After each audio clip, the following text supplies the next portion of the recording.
Hi, welcome to my channel. నేను మీ మహేశ్వరి. నాగార్జున గారు eliminate చేసేసేయండి. ఈ డైలాగ్ టాలీవుడ్ లోనే కాదు, బిగ్ బాస్ లోనూ చాలా పాపులర్ అయింది. ప్రతి వారం బిగ్ బాస్ హోస్ట్ గా నాగార్జున ఎవరినో ఒకరిని ఎలిమినేట్ చేస్తూ ఉంటారు. అయితే ఈసారి బిగ్ బాస్ సీజన్ 2 కంటెస్టెంట్ మరియు ప్రముఖ హేతువాది బాబు గోగినేని ఎవరైనా కంటెస్టెంట్ ను కాకుండా హోస్ట్ నాగార్జున్నే ఎలిమినేట్ చేయాలి అని తీవ్ర స్థాయిలో మండిపడ్డారు. సాధారణంగా బిగ్ బాస్ హౌస్ లో నాగార్జున పేరు వినగానే కంటెస్టెంట్స్ కంగారు పడుతూ ఉంటారు. షో ప్రారంభం ముందు తర్వాత కూడా ఆయన గురించి మాట్లాడే అవకాశం ఉండదు. కానీ తాజా వివాదం నేపథ్యంలో నాగార్జునపై తీవ్ర విమర్శలు వస్తున్నాయి. హైదరాబాద్ మాదాపూర్ లోని తొమ్మిడికుంట చెరువును ఆక్రమించి నాగార్జున తన ఎన్ కన్వెన్షన్ సెంటర్ ను నిర్మించారు అని ఆరోపణలు ఉన్నాయి. ఈ వివాదం ఇటీవల మరింత పెరిగింది. నాగార్జున ఆక్రమించిన భూమిని తిరిగి స్వాధీనం చేసుకునే ప్రయత్నంలో Hyderabad disaster management and asset protection agency అధికారులు శనివారం నాడు ఎన్ కన్వెన్షన్ సెంటర్ ను కూల్చివేశారు. ఇది టాలీవుడ్ మరియు రాజకీయ వర్గాల్లో పెద్ద చర్చకు దారితీసింది. ఇక ఈ ఘటనపై బిగ్ బాస్ సీజన్ 2 కంటెస్టెంట్ మరియు ప్రముఖ హేతువాది బాబు గోగినేని సోషల్ మీడియాలో తీవ్ర స్థాయిలో విమర్శలు చేశారు. నాగార్జున కేవలం హీరోగా కాదు, విలన్ గా చూడాలి. చెరువుల భూమి అనేది ప్రజలందరి సొత్తు. అలాంటి భూమిని నిర్లజ్జగా కబ్జా చేసి అక్రమ కట్టడాలు నిర్మించడం చట్టవిరుద్ధం.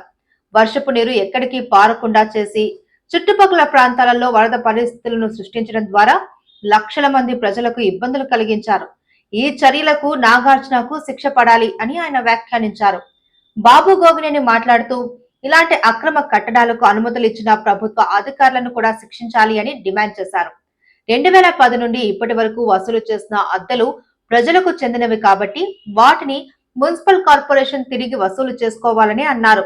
అలాగే ఈ వ్యవహారంలో ప్రభుత్వం తీసుకుంటున్న నిర్ణయాలపై కూడా ప్రశ్నలు ఉన్నాయి. అక్రమ నిర్మాణాలను కూల్చడమే కాదు, చట్టాన్ని ఉల్లంఘించినందుకు ఆ కన్వెన్షన్ యజమానులకు కూడా శిక్ష పడాలి. బిగ్ బాస్ హోస్ట్ గా మర్యాదపూర్వకమైన వ్యక్తిని నియమించుకోవాలి అని సూచించారు. ఇక ఈ వివాదం టాలీవుడ్ రాజకీయ వర్గాలలో హాట్ టాపిక్ గా మారింది.